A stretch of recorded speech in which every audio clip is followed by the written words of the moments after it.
Hello and welcome to episode 5 of STILLWOOD on Location. I'm really excited to introduce to you Waterfall number 2. Another really original name for our waterfalls here at Stillwood Camp, but that's what it is. This is a wonderful place. I must confess though, this isn't actually on Stillwood property anymore.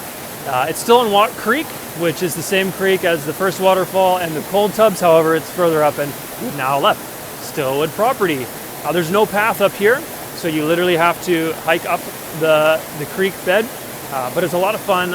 It's a great little adventure, and it's something I love to do. I love to get outdoors. I love to be by myself, experiencing the wilderness, just the fresh air, and the open spaces, things like that. And I love those times because it just seems to be, it really helps me center myself, helps me to focus, it's really restful, even if it's physically demanding.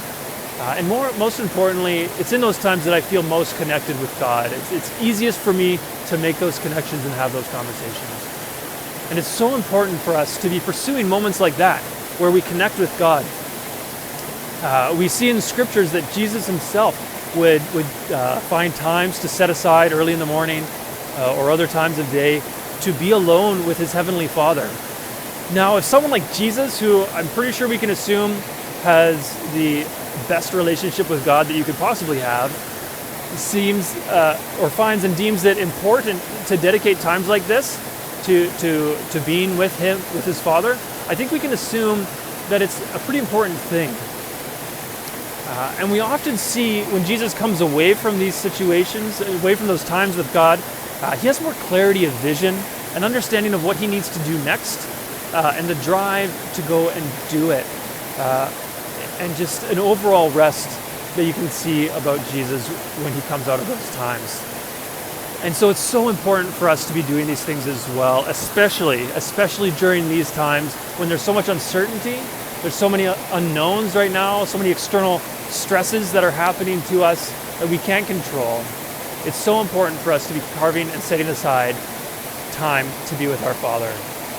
And I totally get how difficult that can be. I have a 6-year-old, a 3-year-old, and twin 4-month-olds right now. They obviously can't be at school, so they're too young, but the 6-year-old can't be at school right now. I'm laid off, so I'm at home. My wife's at home. And it's hard for me to find time to do things like shave my face. Sometimes we don't have showers until middle of the afternoon because it's just hard to find that sort of time. So I totally get how difficult it is to be setting aside that sort of time. But my encouragement here to you is to find those moments.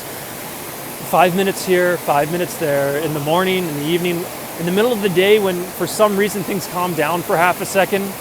I just encourage you to spend those moments that you find yourself in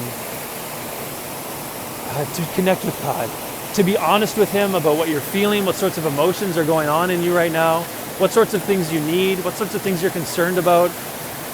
But if you're willing to do that and you're willing to do lots of talking to God, we got to be willing to pause for a moment and listen to God as well. See if there's impressions that he has for you or things that he wants to say to you or calmness that he wants to give you. So I encourage you to find whatever kind of time you can to do that. Make it a priority. And I can tell you that if you do, you won't regret it. I can say that from personal experience. And also from the example that we have of Jesus and the way that he acts and lives after those moments have happened. In the meantime, I hope you guys all stay safe, stay healthy. I look forward to talking to you again.